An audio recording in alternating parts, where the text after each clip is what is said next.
5.2 exercise का 9th question देखो बेटा क्या कहा गया है।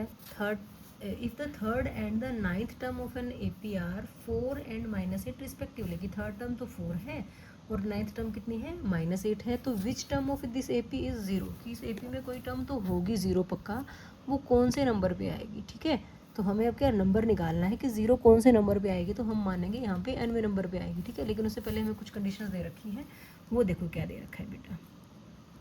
इसने बोला है थर्ड टर्म A3 दे रखा है आपको कितना 4 एंड 9th टर्म दे रखी है A9 कितना है -8।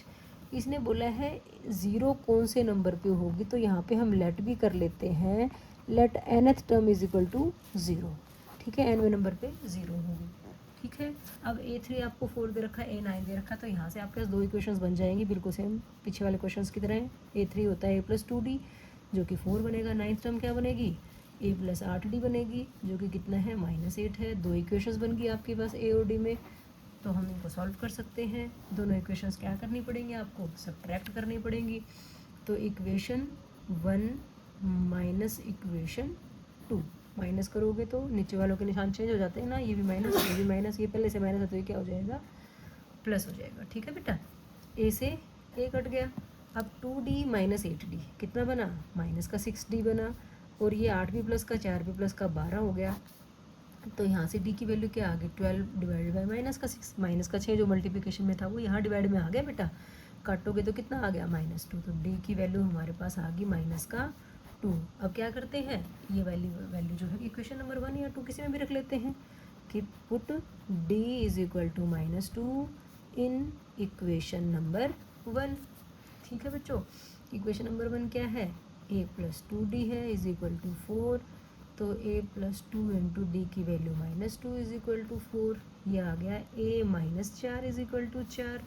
तो A की वैल्यू क्या बन गई 4 + 4 इज इक्वल टू 8, तो A की वैल्यू हमारे पास कितनी आ गई 8। ठीक है बेटा, A और D आ गई हमारे पास। अब देखो हमारे पास क्या था, AN जो था वो 0 था, और AN का तो फॉर्मूला पता है हमें क्या होता है A + n-1 into D is equal to 0।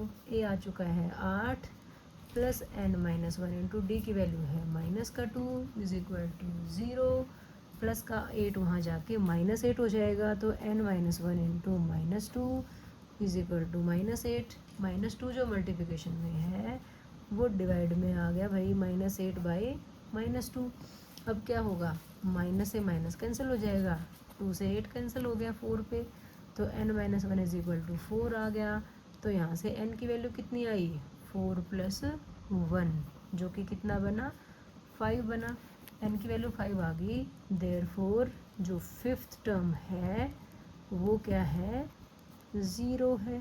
Answer तो 5th टर्म आया ना, इसने पूछा था कौन सी टर्म जो है 0 होगी, तो अब हम क्या कहेंगे 5th टर्म। आंसर हमारा क्या आ गया 5th टर्म। आई होप आपको अच्छे से समझ में आ गया होगा।